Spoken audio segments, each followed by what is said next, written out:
Hey guys, welcome to another episode of Duck Chatter. Today we're going to talk about taking advantage of the opportunities that you can. And one of the things that you can take advantage of is having the gun that shoots right and the shells that shoot the best. Now, Jonathan and I both use a Beretta A400. And it's a very good gun. I would recommend it. That's what I like. I've shot a lot of different guns. But this one to me takes less maintenance and you have less problems with it, and they really shoot good. Now Jonathan's going to tell you just a little bit about this one, but this is my favorite gun. Yeah, mine too. I've had this gun for, I couldn't tell you how long and how many times it's been shot, but this is the very first model A400 that come out, and it was actually black synthetic with a silver receiver when it first come out. And so I had this gun dipped or Cerakoted, and then the stocks dipped in camo, and it's been abused. I'm talking about hunted almost every day of season for the past, I'd say, 7 years since I had this done to it, and it's held up extremely well. And this year I was really rough on it because it was hanging beside some dogs in a duck blind and getting wet all day long. So as you can see, it took a little bit of abuse this year, especially the foam and stuff from staying wet the whole time. But I guarantee you one thing, it shot every time I pulled the trigger, and that's for sure.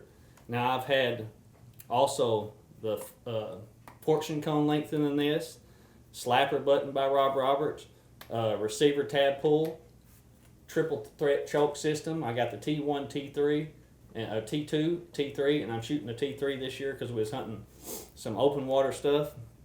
And I can't tell you how much difference it made from factory as far as shooting and pattern consistency and being able to shoot ducks farther, especially I noticed on cripples, by having this gun worked over by Rob Roberts.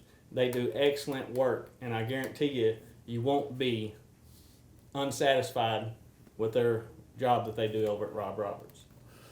That's one of the things. The other thing, you want your gun to fit properly, and make sure that the length of pull is not too long or too short. You got your coat, and when you pull your gun up, a lot of times if your length of pull is too long, you hang it on the coat. But as tough as a duck hunting is these days, you got to take advantage of every opportunity that you have. You might only have 2 or 3 groups come in, and if you hang your gun up on one and or your gun jams or something, and you have a bad result, then it can really be upsetting. Yeah. But that's just that's some of the things about the gun. The next thing we want to talk about is ammunition. This year is first year that we've used Apex, and I want to tell you, I'm very, very impressed with the ammunition.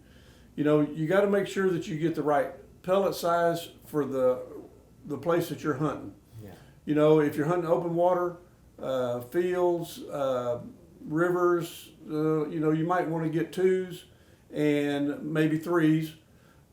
In the timber, when you're shooting closer, number 4s. But, those are just a few of the things to think about. But you've got to make sure that you take advantage of every opportunity you have to make the best shot, to have the best shooting gun, and to have the cleanest kills. Because you don't have as many opportunities as you used to, I can tell you that. That's a fact. And as far as Apex ammunition, they have regular steel, which is their S3. Then they have a mix of tungsten and steel, 4s over 7s, I believe this is. Anyway, no, these are 2s over 7s, or 2s over 9s, I believe. But anyway, they have a mix, and they also have just straight TSS, which they're kind of on the pricey side, but if you see what they can do, especially say you have just a box of them just for shooting cripples like some laying way off, I mean, I would have never bet money on a shot I seen with a 28 gauge this year with that TSS. I promise you, it was 80 or 85 yards, and it stone cold killed a cripple on top of the water. It was crazy. Yeah. I saw one with the TSS out of a 410, shot a cripple on the water. It was 50 yards, and just, Yeah. I mean, you couldn't have done it with the 12 gauge with regular steel, I don't think. It was No. just, it was unbelievable. It's very impressive. But anyhow, that's taking advantage of opportunities that you can. Make sure that your gun is the best that it can be. we would suggest Rob Roberts. He does such a phenomenal job. Yeah. And, when the guns come back, you can really tell the difference. Oh, yeah. So, that's one of the things. Make sure you get the right ammunition. Apex would be one at the top of my list, I promise you. But you have to, like I said, take advantage of every opportunity that you've got to do the best you can. One other thing we're going to talk about real quick, is your calling. Now, on calling, you have to be able to do everything possible. You may have ducks at a long distance, you need to call loud. You may have ducks that are close, you need to call soft, and anywhere in between. So you've got to be able to take advantage of the opportunity at hand. So what I want to talk to you about real quick is how to blow loud, and then I'm going to talk to you real quick about how to blow soft. In the middle, I'm not going to say much about it because most people blow in the middle. Now, why would you have to blow louder than in the middle? So just say you have ducks out there at 300 yards and you blow in the middle and they can't hear you. So what if you were able to blow loud and 2 or 3 of you blow loud and get them to come? So it could possibly turn a bad hunt into a good hunt. So like I said, you got to take advantage of every opportunity that you can. Okay, how to blow loud. First thing you got to do is learn how to blow the first note. So I'm going to do this and I'm going to work up, okay?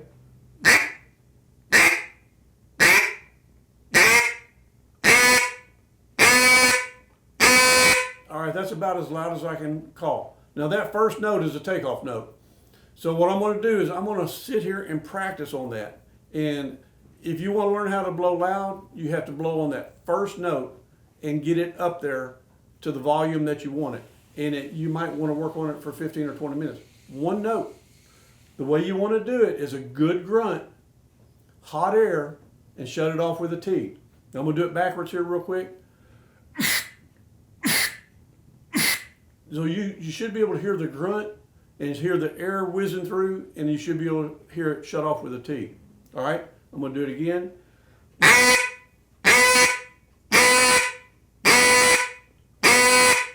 And sit there and practice that same thing.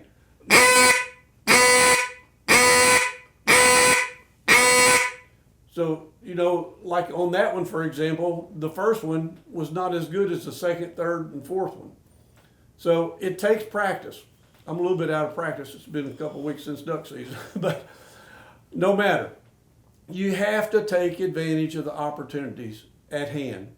Now, the next thing is calling soft. And I want to show you how I like to call soft. And why would you need to call soft? To finish the ducks. Mm-hmm. A lot of people call a little bit too loud and they can't blow soft. And therefore, they're not taking advantage of every opportunity that they can. But when you're blowing soft, what I like to do is raise my tongue up in my mouth and just barely squeezing it off with your tongue. Always blow with an open throat, but squeeze it off with your tongue.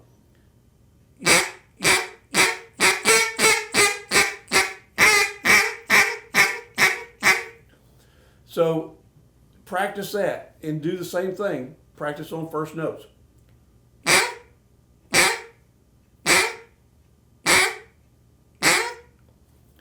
Squeezing your tongue, hot air, and shut it off with a T. And I promise you that'll help you be a better duck caller. There's a lot of people out there that can blow duck calls right now. And if you're listening to this, I'm sure that you can blow a duck call good. But if you'll practice blowing loud and practice on that first note, blowing soft, practice on that first note, it'll make you a better duck caller. And then you can take advantage of all the opportunities at hand. You got anything else to say, Jonathan? I don't have anything else. Just thank you for watching this week's episode of Duck Chatter, and be sure to stay tuned for next week's episode. And like I said in the week before, we're going to do some giveaways here real soon, so make sure you stay watching and stay tuned. Take advantage of every opportunity you can to make yourself a better duck hunter. Hope you enjoyed this week's episode of Duck Chatter.